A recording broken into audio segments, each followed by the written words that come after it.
ఇప్పటికే ముగ్గురు rowdy షీటర్లను arrest చేశారు పోలీసులు. ఎవరైతే ఉన్నారో రౌడీ షీటర్లు గుర్తుపట్టి వాళ్ళ తాట తీస్తున్నారు పోలీసులు.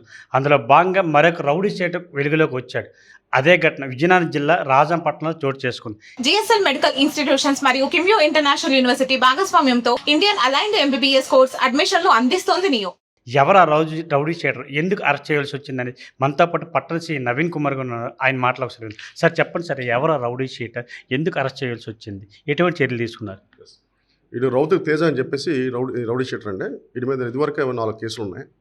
అయితే వీడి పని ఏంటంటే ఈ వ్యాపారస్తులను బెదిరించడం, వాళ్ళ దగ్గర 1000 100 తీసుకోవడం, దాన్ని తాగడం, ఊరి మీద తిరగడం, ఎవరినైనా కొట్టడం, ఇటువంటి పనులు అనమాట. సో మేము ఆల్రెడీ వీడి మీద నిఘా పెట్టాం, ఇదివరకు వార్నింగ్ కూడా ఇచ్చాం. కానీ వీడు బుద్ధి మార్చుకోకుండా నిన్న ఒక గిఫ్ట్ షాప్ దగ్గరికి వెళ్ళి అతన్ని బెదిరించి డబ్బులు ఇస్తావా లేకపోతే నేను చంపుతాను, నేను నరుకుతాను, ఎలా బయటకు వస్తావో చూస్తాను అని చెప్పి ఆ షాప్ ఓనర్ని బెదిరించడం జరిగింది. బెదిరిస్తే ఆయన నా దగ్గర డబ్బులు లేవని చెప్పేసి ఆయన సైలెంట్ అయిపోయాడు. అయిపోతే అక్కడున్న ఒక క్యారమ్ బోర్డు ఉంటే ఆ క్యారమ్ బోర్డుని బలవంతంగా లాక్కొని వెళ్ళిపోయాడు తీసుకొని. దాని మీద ఆయన ఒక రిపోర్ట్ ఇచ్చారు, కంప్లైంట్ ఇచ్చారు. ఆ కంప్లైంట్ మీద పట్టుకొని ఎక్స్ట్రాషన్ కింద కేసు రిజిస్టర్ చేసి ఇప్పుడు రిమాండ్కి పంపిస్తుంది.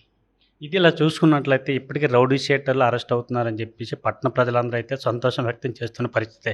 కానీ వీళ్ళు బెయిల్ మీద వస్తున్నారు, వీళ్ళు ఇంకా ఆ తీరు మార్చుకుంటారా, మళ్ళీ అదే బాని కొనసాగిస్తారా అయితే పట్టణ వాసులు అయితే భయాందోళన ఉంది. దానిపై మీరు ఎటువంటిగా వారిపై చర్యలు పెట్టారంటారు?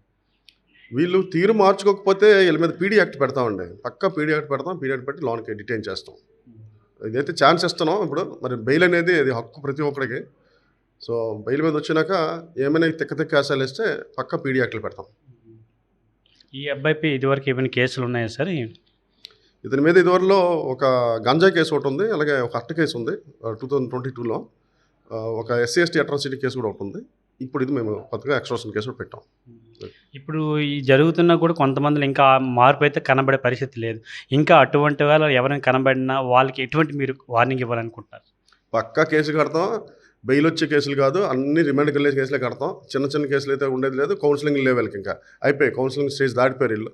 సో ప్రస్తుతానికైతే మేము ఎక్కడెక్కడైతే స్టూడెంట్స్ కాలేజెస్ విడిచిపెట్టినప్పుడు మనకు కొంచెం మెయిన్ సెంటర్స్ ఒక 2-3 ఉన్నాయి, అక్కడ నిఘా పెట్టడం జరిగింది. వీళ్ళు మెయిన్ ఏంటంటే ఇలాగే బెదిరించడం, స్టూడెంట్లను బెదిరించడం, లేదంటే వ్యాపారస్తులను బెదిరించడం, వాళ్ళ దగ్గర తీసుకోవడం, అలా చేస్తున్నారు. వాటి మీద నిఘా పెట్టాం ఇప్పుడు. ఇది ఇక్కడ పరిస్థితి చూసుకున్నట్లయితే ఏదైతే విజయనగరం జిల్లా రాజంపట్నం అయితే ఉంది, ఈ పట్టణ పరిధిలో చూసుకున్నట్లయితే దినదిన అభివృద్ధి చెందుతున్న పట్టణం అయితే చెప్పుకోవచ్చు. అందులో భాగంగా అయితే రౌడీ షీటర్లు అయితే ఎక్కువ ఉండే పరిస్థితి. ఇప్పటివరకు అయితే 3 రౌడీ షీటర్లు అయితే మాత్రం వాళ్ళపై కేసు కట్టి వాళ్ళ బెదిరింపులు పాల్పడితే వాళ్ళపై కేసులు కట్టి అయితే నమోదు చేసే పరిస్థితి కనిపించింది. తాజాగా మరొక రౌడీ షీటర్ రౌత్ తేజ అనే యువకుడు అయితే మాత్రం ఒక షాపులోకి వెళ్ళి బెదిరించి డబ్బులు ఇవ్వాలని చెప్పి డిమాండ్ చేయగా డబ్బులు ఇవ్వకపోయేసరికి అయితే ఆ షాపులో ఉన్నటువంటి క్యారమ్ బోర్డుని అయితే తీసుకెళ్లే పరిస్థితి కనిపించింది. వెంటనే అయితే మాత్రం ఎవరైతే ఉన్నాడో ఉన్నాడో ఆ వెంటనే అయితే పోలీసులు ఫిర్యాదు చేయడంతో పోలీసులు అయితే వెంటనే యాక్షన్ తీసుకుని అయితే ఎవరైతే రౌడీ షీటర్ బెదిరింపులు పాల్పడ్డాడో ఆ తేజను అయితే ఈరోజు అదుపులో తీసుకుని రిమాండ్ పంపించే పరిస్థితి కనిపించింది. చాలా వరకు చూసుకున్నట్లయితే ఈ రౌడీ షీటర్లు అరెస్ట్ అవుతున్నారు, బెయిల్ మీద వచ్చేస్తున్నారని చెప్పి పట్టణ వాసులు అయితే మాత్రం అనుకుంటున్నారు. కానీ అటువంటి ఎవరైతే బెయిల్ మీద వస్తున్నారో వాళ్ళు తీరుగాని మార్చుకోకపోతే ఇంకా వాళ్ళపై పీడీ యాక్ట్ కూడా ఓపెన్ చేస్తామని చెప్పేసి పట్టణ సి నవీన్ కుమార్ అయితే హెచ్చరించే పరిస్థితి కనిపించింది. ఇంక ఇటువంటి వాళ్ళు ఎవరైనా ఉన్నాయి బెదిరింపులు పాల్పడినట్లయితే మాత్రం వాటిపై కఠిన చర్యలు తీసుకుంటూ వాళ్ళపై ప్రధానంగా దృష్టి పెడతామని చెప్పేసి పట్టణ సి అయితే మాత్రం ఈరోజు హెచ్చరించే పరిస్థితి కనిపించింది. ఇప్పుడు ఎవరైతే ఉన్నారో రౌత్ తేజ ఈ రోజైతే అరెస్ట్ చేసి అయితే రిమాండ్ పంపించే పరిస్థితి కనిపించింది.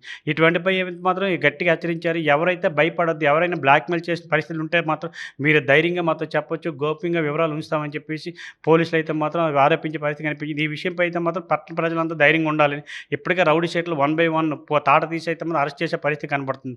తాజాగా చూసుకున్నట్లయితే ఏదైతే ఎస్పీ గారి ఆదేశం మీద ఉన్నాయో ఇటువంటి రౌడీ షీటర్లను ఎక్కడైనా బెదిరింపులు పాల్పడినా ఎటువంటి బ్లాక్మెయిల్ చేసినప్పుడు కూడా అటువంటి దృష్టి పెట్టి అయితే తగు చర్యలు తీసుకుని యాక్షన్ తీసుకోవాలని చెప్పేసి హెచ్చరించడంతో రాజా పోలీసులు పటిష్టమైన బందోబస్తు పటిష్టమైన హెచ్చరించే పరిస్థితి కనిపించింది. ఈ విషయంపై అయితే మాత్రం రాజా పోలీసులు గట్టిగా ఉండే పరిస్థితి కనిపించింది. రాజంపట్నం నుంచి సురేష్ RTV.